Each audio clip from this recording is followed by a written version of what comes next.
Hi, I'm Daniel Lucas, and welcome to Book 101 Review. Book 101 is all about the books that I've read for the last 40 years, and today I have my special guest. One of her advocacy making lackluster leaders legendary, and other than Miss Deborah Laurel. Hello, Daniel. How are you? I'm fabulous, Miss Deborah. And can you please introduce more about yourself that I miss? Certainly. I help managers, particularly those who are new and have been promoted from being individual contributors, learn how to create a supportive and positive work environment where their employees want to stay and do their best. Unfortunately, when managers are promoted, they don't necessarily have the skills or the support in order to be successful. And 60% of new managers fail within the first 2 years. And I think it's due to the lack of skills and development. I've been doing this for over 5 decades, and I have worked with the Management Institute at the University of Wisconsin-Madison School of Business for 30 years and trained in Africa, the Middle East, and Eastern Europe. Miss Deborah, thank you so much for sharing your knowledge and wisdom to the world. Thank you. And today let's talk about what makes a bad manager bad. So tell us, Miss Deborah. What is the core mindset or underlying belief? I'm the smartest person in the room, or what typically separates bad managers from a good one? Well, first of all, I want to be very clear. I don't think that managers wake up in the morning saying, ah ha ha, I'm going to be terrible. Mm-hmm. I think many of them have had bad models to follow, and many of them are simply out of their league. They don't know what they're doing, and they are trying to figure it out, and sometimes the way they figure it out doesn't work. A bad manager micromanages, is afraid of losing control, so they don't delegate. They don't recognize the skills and abilities of their employees. They choose to do either everything themselves, or if they assign something, they are looking over the shoulder of the employee who's doing the work and making it very difficult for them. One of the things that poor managers do is not give decision-making authority to employees so they can actually do their job, or advocate for the resources and needs and priorities of the staff. One of the important things that I think managers need to do is set employees up for success. And a bad manager doesn't do that. The bad manager does not provide clear instruction, identify what the expectations are specifically for good performance, does not provide adequate training or support, does not advocate for resources or provide those resources. And if an employee is not doing well, blames the employee rather than looking at the manager, him or herself, to say, what didn't I give to that employee? Because I believe most employees, most of us want to do a good job, and we do the best we can, given the information that we have. And bad managers don't communicate well. Miss Deborah, micromanagement is a classic complaint. Why do you think otherwise competent individuals so often fall to this trap? And what is the hidden cause to a team's innovation and morale?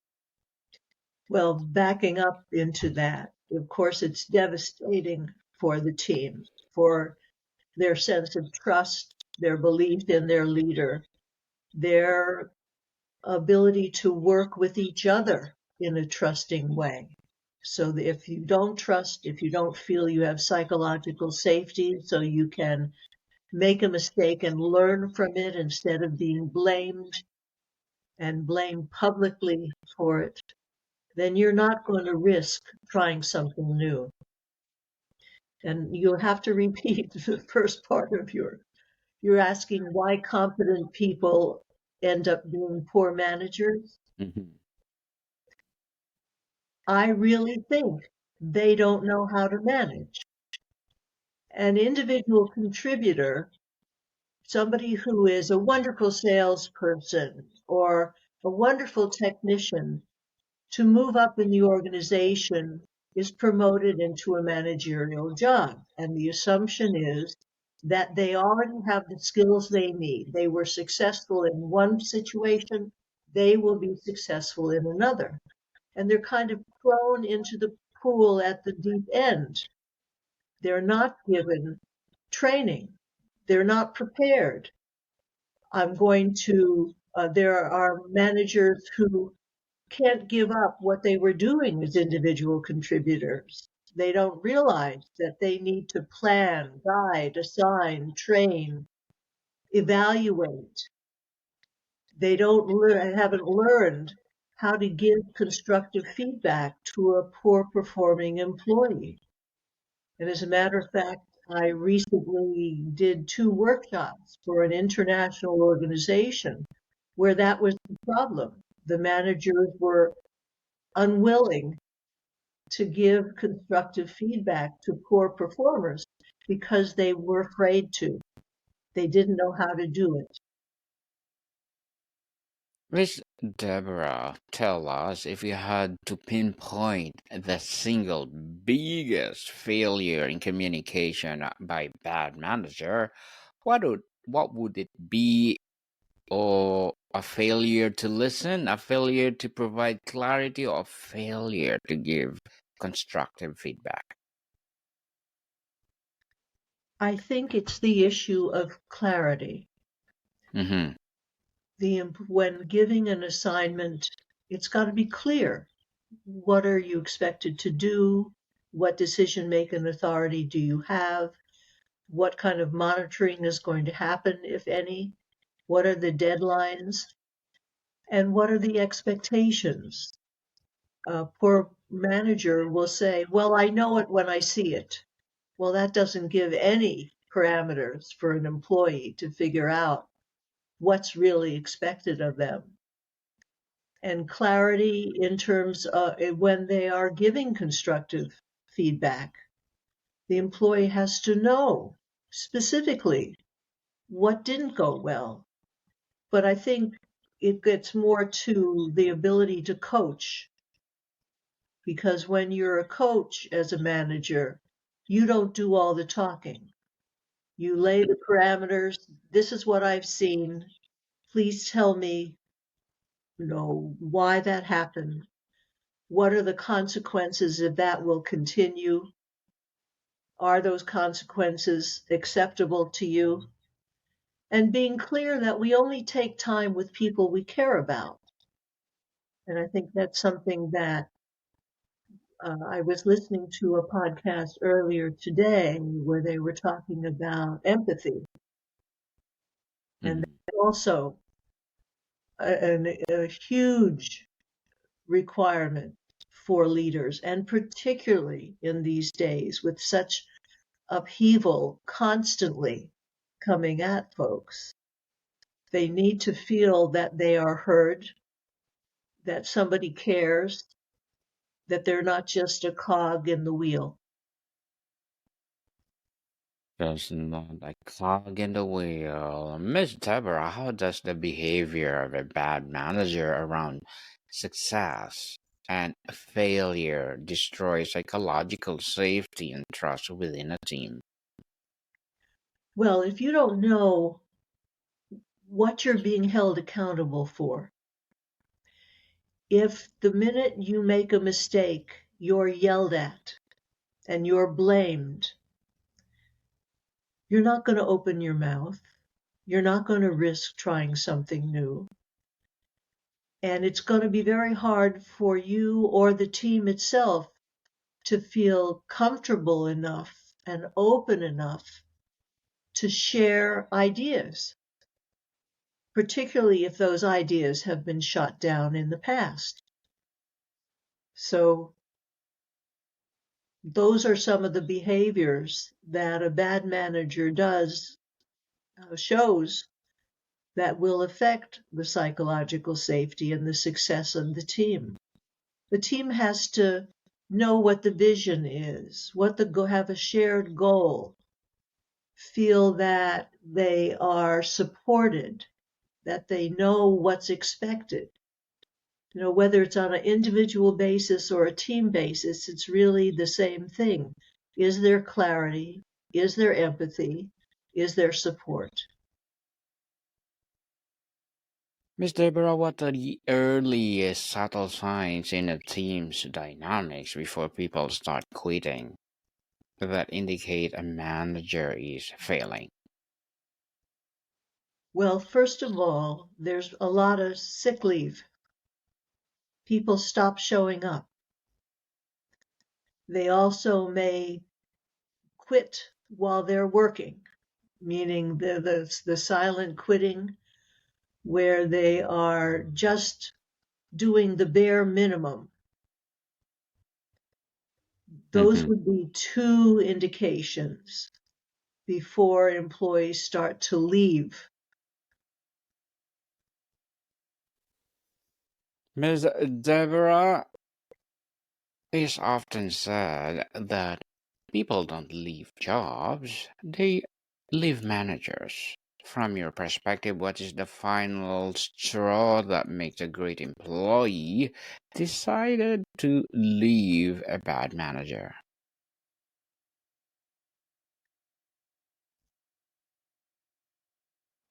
I don't know whether it's the last straw.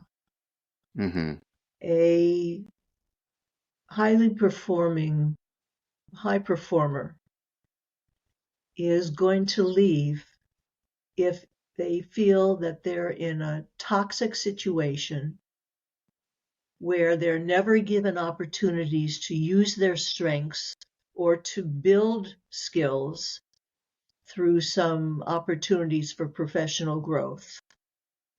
They're not given that ability. If they're not given decision-making authority so they can actually fulfill their roles completely, they're going to leave. I was in a terrible situation. I was a high performer, and that's why I left. And 70% of employees who voluntarily leave companies leave because of the manager. Because the manager impacts the entire culture of the workplace. And if the manager isn't supportive, people start to have conflict. If the manager doesn't know how to retain trust, create trust, be supportive, the manager also a high performer will leave if the manager is totally ineffective, doesn't make decisions, waffles on everything, so nothing is ever clear. The landscape is always changing. Why would a high performer, why would anybody want to stay in that situation?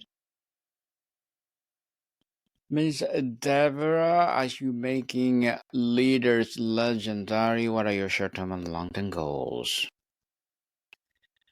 Well, the reason why I want to make leaders legendary is because I don't want employees to be treated the way I was treated. I want employees to be treated with respect. I want employees to have opportunities for growth. I want them to feel that they're part of something that's much larger than themselves. There's a story about a group at a Parker Pen, a factory, going up and down, up the line, asking individual people what they were doing. And they got to a woman who was seated at a bench, and she had three boxes. In one box were the pens. In the other box were the clips that go on the pen. And the third box was where she put the completed pen, right? And they asked her what she did, fully expecting that that's what she would say. I put the pens together. But that's not what she said. What she said was, I'm responsible for the image of Parker Pen. Because if the person who purchases our pen and wears it in their lapel pocket and the clip is crooked and dull, that's not going to be a good image for Parker Pen. And I'm in awe. I want every employee to feel that what they're doing, can do with pride. And I'm in awe that somebody took the time to talk to her about that. Good luck to you girls, Miss Deborah, and looking forward for more success. And what will be your piece of advice for those people out there who want to be like you? Well, I don't know if they want to be like me, but if they want to be good leaders, good managers, learn. That's a key component of being a good manager. Be curious and learn. Don't make assumptions about what people are doing or why they're doing what they're doing. Ask them, support them, coach them so that they can be successful. Hmm. Ask them so that they will be successful. I like that, Miss Deborah. And thank you for that advice. And can you please recommend a book or books that influenced your journey? The Art of Leadership by Lynn Bothwell is a book that I read many, many years ago. And he's very wise in what it takes to be a leader, to set up an organization where people want to thrive, can thrive, and the organization can thrive. So I highly recommend that book. Thank you for that recommended book, Miss Deborah. And in your view, what is the clearest distinction between someone who is merely a manager of tasks and true leader of people, and why does it difference from matter so much? Well, for a long time, people have said managers are the practical implementers. Those are the ones who get the job done. The leader is the one who sets the vision, sets the mission of the organization, focuses everyone on a shared goal. And so there are managers who can be leaders, but many managers aren't because they just focus on let's meet deadlines, that meet production quotas, and they're not thinking about the people, and the people don't follow them. If you're a leader, people follow you. You're charismatic or you are appealing in some way, and they want to go along toward that vision with you. Managers can attain that. Managers can be leaders, but more often than not, they're in the trenches and they're focused on the practical implementation on a daily basis. And very often they're doing the work right next to their employees. The leader is the one who is the public facing person for the organization. That's who represents the organization to the public, to the customers, and has the ability to make people believe in the vision and believe that the company is what the leader says it is. Miss Deborah, before we wrap up our discussion for today, I'm inviting you to please do listen to my other podcast, people, because my abstract essay is already in fifth season, abstract poetry in second season, and my book 101 review in fifth season too, comedy 101 in third season, and my food 101 in fifth season as well, geography 101, love letters, and Movie 101 Review, Music 101 are in fourth season, Science 101, Sex 101 in second season, and My Baby Podcast Law 101, Mental Health 101, and Bible Verses 101. Please listen to them wherever you listen your podcasts. And Miss Deborah, how does one bad managers create a toxic ripple effect, influencing the culture of other teams and even the entire department or company? If they're selfish, if they're focused only what's in it for them,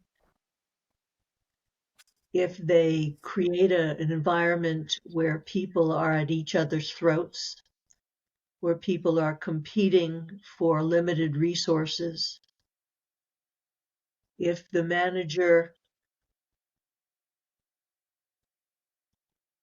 doesn't care about the employees, blames them for mistakes, even mistakes the manager made, looking for a scapegoat, all of those things create a very toxic workplace.